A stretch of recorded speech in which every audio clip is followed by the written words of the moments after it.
Hi guys, welcome back my channel. Today I'm going to talk about present perfect tense and present perfect continuous tense. In this video, we want to discuss about both how we can discriminate about present perfect and past perfect continuous tense.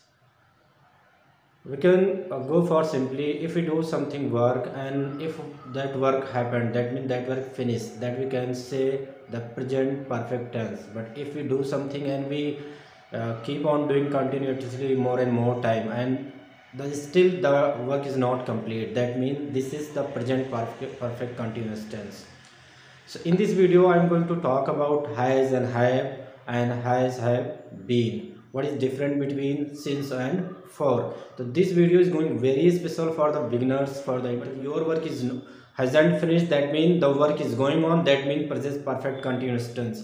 So in this way first I am going to tell you few examples of the present perfect tense. Present perfect tense में अगर हम बात करें कि has have का कैसे use होता है, तो सिंगुलर के साथ में यानी ही, सी, इट, इस तरह के किसी भी सिंगुलर्स के साथ में हम हैज़ का यूज़ करते हैं, और किसी भी प्लूरल के साथ में जैसे यू, वी, दे, इस तरह के सेंटेंसों के साथ में, इस तरह के सब्जेक्ट के साथ में हम हैव का प्रयोग करते हैं। जैसे एग्जांपल दे रहा हूँ कि मैं खाना बना रहा हूँ, तो मैं कह सकता हूँ कि आई एम कुकिंग फूड, लेकिन जस्ट मैं खाना बना चुका हूँ before 3 minute ago, before 5 minute ago, so मैं कह सकता हूँ I have cook the food. इसमें सब्जेक्ट के साथ में has have according to subject, उसके बाद में वर्ब की 3 यानी विथ 3 यानी वर्ब की थर्ड फॉर्म का यूज़ किया जाता है। आई हैव कुक्ड फूड यानी मैं खाना बना चुका हूँ, मतलब हाल ही में रिसेंटली मैंने कोई काम फिनिश किया है, जो मैं कर रहा था उसको मैंने ख़त्म कर दिया है, वो काम हमारा फिनिश हो गया है। तो in this way we can use has have and V 3। चलिए और कोई एग्जांपल ले लेते हैं। एक बच्चा कुछ लिख रहा था यानी पत्र लिख रहा था, अभी आप देख रहे हो कि वो लिख रहा है, तो आप कह सकते हो he is writing a letter, he is writing a letter. लेकिन जस्ट वो लिख चुका है, तो he has written a letter, he has written a letter. He एक सिंगुलर है, सिंगुलर के साथ में हैज़ का यूज होगा, he has written a letter. दूसरा एग्जांपल हम ले लेते हैं। जैसे मान लीजिए कि कोई स्कूल जा रहा है, अगर कोई स्कूल जा रहा, आपने उसे जाते हुए देखा, तो आप कह सकते हो he is going to school. लेकिन आप पता चला कि आप घर पे हो और ये हाल ही में आपका कोई रिलेटिव आपसे पूछ रहा है कि कहाँ है शीला, कहाँ है मीरा, कहाँ है, तो अगर आपने जाते हुए देखा तो आप कह सकते हो he is going to school, she is going to school. लेकिन वो आपकी आंखों के सामने से वो चली गई, तो आप कह सकते हो he has gone to school, मतलब वो स्कूल जा चुकी है। मतलब आपकी आंखों के सामने एक्शन हो रहा है तो वो कंटिन्यूअस हुआ। He is going, she is going, she is cooking, लेकिन वो काम जैसे ही फिनिश हो गया तुरंत वो परफेक्ट में बन जाएगा। He has cooked, she has cooked, he has gone to school. इसी तरह आप कोई एग्जाम्पल ले लेते हैं। चलिए एक और एग्जाम्पल उठाते हैं। अगर मैं कह रहा हूँ कि वो पढ़ा रहा है, वो पढ़ा रहा है, तो आपके सामने अभी वो पढ़ा रहा है, तो they are teaching, they are teaching. लेकिन अब क्या हुआ, अभी अभी हाल ही में वो पढ़ा चुका है, जस्ट कुछ समय पहले उसने अपने पढ़ाने का काम खत्म कर दिया है, क्लास ओवर हो गई है या ट्यूशन ओवर हो गया, तो आप कह सकते हो ही हैज़ टॉट। अगर दे है तो दे हैव टॉट, मतलब वे पढ़ा चुके हैं, वे पढ़ा चुके हैं। अगर नेगेटिव की बात किया जाए तो नेगेटिव बिल्कुल इजी है, आप तुरंत हैज़ या हैव के बाद में नॉट लगा, वे नहीं पढ़ा चुके हैं, दे हैव नॉट टॉट। मैं पढ़ा चुका हूँ, आई हैव टॉट, मैं नहीं पढ़ा चुका हूँ, आई हैव नॉट टॉट। वह खाना बना चुकी है, सी कुक द फूड, वह खाना नहीं बना चुकी है, she has not cook the food, cooked the food. मैं स्कूल जा रहा हूँ, I am going to school, मैं स्कूल जा चुका हूँ, I have gone to school. इस तरह के सेंटेंसेस को आप आराम से माइंड में ट्रांसलेट करिए और आप सिचुएशन को देखो। आपके सामने कुछ हो रहा है तो वो कंटिन्यूअस है, आपके सामने वो कार्य हो चुका है तो वो परफेक्ट में आप बनाने की कोशिश करिए। Subject has have V 3 plus object, according to need you can use it. Interrogative का मतलब ये हुआ कि आप किसी से आप सवाल पूछना चाहते हो, आप जानना चाहते हो कि जो कार्य कुछ समय पहले हो रहा था वो कार्य फिनिश हुआ कि नहीं हुआ, वो कार्य समाप्त हुआ कि नहीं हुआ। आप सबसे पहले वर्ब उठाओगे, यानी सबसे पहले हेल्पिंग वर्ब हैज या हैव का यूज करोगे।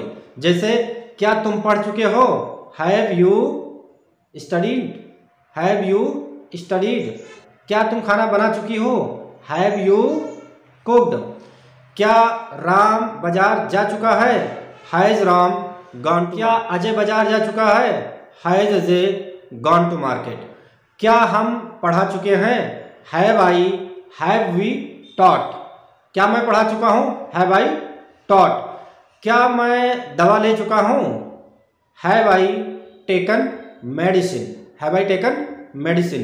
क्या तुम खाना खा चुके हो, हैव यू टेकन फूड। क्या तुम पानी पी चुके हो, have you taken water, have you taken water. क्या वे क्रिकेट खेल चुके हैं, हैव दे प्लेड क्रिकेट। क्या मैं क्रिकेट नहीं खेल चुका हूँ, have I not played cricket. In this way we can make different sentences. We can try to speak more. Now I am going to tell you about the present perfect continuous tense. Present perfect continuous tense that mean subject के साथ में आपको use करना होगा has या have plus been plus verb में ing। इसमें since for का भी यूज किया जाता है। इसकी पोजीशन क्या होती है, चलिए मैं इसकी सिचुएशन पहले बता देता हूँ। जब आप कोई काम कर रहे हैं और लगातार वो काम अभी कर रहे हैं, काम अभी फिनिश नहीं हुआ है, तो उस समय इसको आप यूज करेंगे। जैसे आप मेरे पास आए और आपने मुझे देखा कि मैं पढ़ रहा हूँ, तो आप कहोगे यू आर स्टडिंग। लेकिन आप 1 घंटे बाद फिर आए और फिर आपने देखा मैं पढ़ ही रहा हूँ, तो आप कह सकते हो he has been studying for 1 hour, मतलब मैं 1 घंटे से पढ़ रहा हूँ। इस सेंटेंस में सबसे बड़ी बात जो है वो ये है कि आपको समय मिलेगा।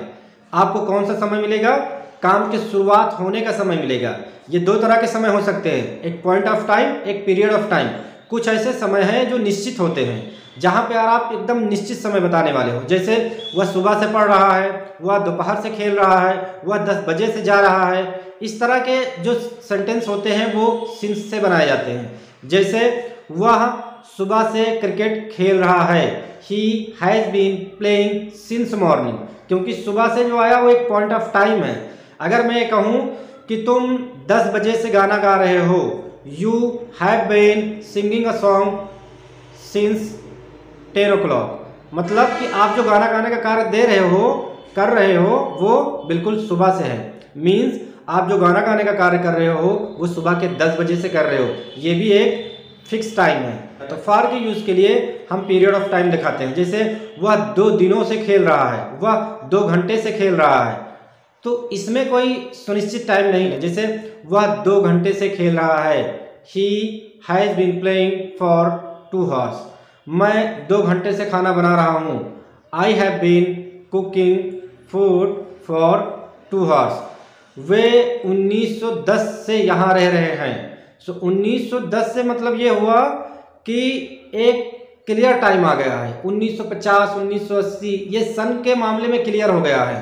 तो he has been living here since 1980, 1950, 1910। In this way we can. इस वीडियो में बस इतना ही, मिलते हैं नेक्स्ट क्लास में। Have fun, bye bye.